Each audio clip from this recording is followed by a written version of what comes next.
Sejarah Candi Panataran. Candi Panataran atau nama aslinya Candi Palah adalah sebuah gugusan candi bersifat keagamaan Hindu Siwaitis yang terletak di Desa Panataran, Kecamatan Nglenggok, Kabupaten Blitar, Jawa Timur. Candi termegah dan terluas di Jawa Timur ini terletak di lereng barat daya Gunung Kelut di sebelah utara Blitar pada ketinggian 450 meter di atas permukaan laut. Dari prasasti yang tersimpan, di bagian candi diperkirakan candi ini dibangun pada masa Raja Srengga dari Kerajaan Kediri sekitar tahun 1200 Masehi dan berlanjut digunakan sampai masa pemerintahan Wikramawardhana, Raja Kerajaan Majapahit sekitar tahun 1415. Dalam kitab Negara Kertagama yang ditulis pada tahun 1365, candi ini disebut sebagai bangunan suci Palah yang dikunjungi Raja Mahayam Wuruk dalam perjalanan kerajaan bertamasya keliling Jawa Timur. Fungsi Candi Panataran sebagai tempat ibadah juga masih bisa digunakan pada masa Raja Hayam Wuruk dari Kerajaan Majapahit. Hal ini seperti diceritakan dalam kitab Negara Kertagama bahwa Raja Hayam Wuruk pernah mengunjungi Candi Panataran untuk melakukan pemujaan terhadap Hyang Acalapat, perwujudan Siwa sebagai Gerindra atau dewa penguasa gunung.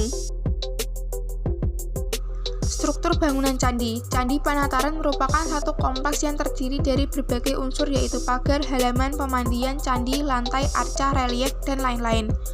Kompleks candi yang luasnya hampir 1,5 hektar itu terdiri atas 3 halaman. Seperti halnya candi di suku Jawa Tengah dan Pura di Bali, 3 halaman itu dalam posisi berbaris, yang satu di belakang yang lain. Bagian yang paling penting atau paling suci terletak pada baris paling belakang. Sebelum masuk halaman 1, terdapat gerbang yang dihiasi sepasang arca dan raksasa penjaga pintu, Dwarpala. Dengan sikap mengancam dan berbahatkan angka tahun 1242 Saka, di halaman 1 terdapat 2 batur sejenis pendopo, yang dindingnya berhias dan sebuah batur A bangunan kecil.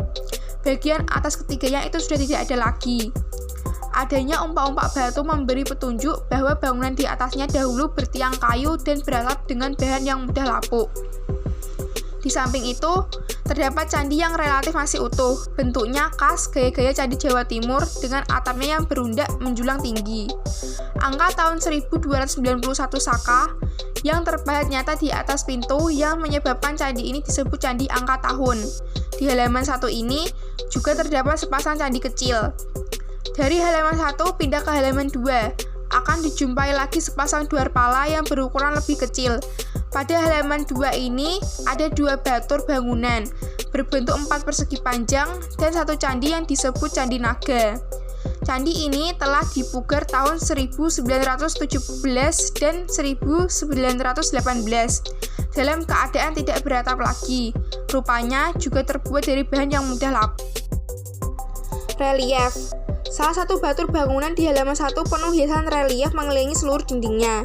Yang sudah dapat diidentifikasikan oleh pakar kepurbakalaan ada 3 cerita, yaitu Bubuksah dan Ganggang Aking, Sang Setiawan I dan Sri Tanjung. Pada dinding candi induk antara lain terdapat relief epos Ramayana pada teras pertama, dan cerita Kresnayana pada teras kedua, yakni tentang kisah-kisah Sri Kresna dan Rukmini, sebagai penjelmaan Bathara Wisnu dan Dewa Sri. Menonjolnya tokoh Rama dan Kresna, yang keduanya penjelmaan Wisnu dan juga tokoh Garuda. Sebagai wahananya, dapat diduga bahwa tokoh Dewa Wisnu mendapat pemujaan khusus pada candi ini. Pada dinding-dinding kolam dipahatkan cerita binatang dengan tokoh kura-kura, buaya, kerbau, dan lain-lain.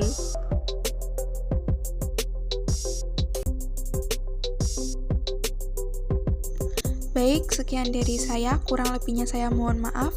Wassalamualaikum warahmatullahi wabarakatuh. So whenever you ask me again how I feel, please remember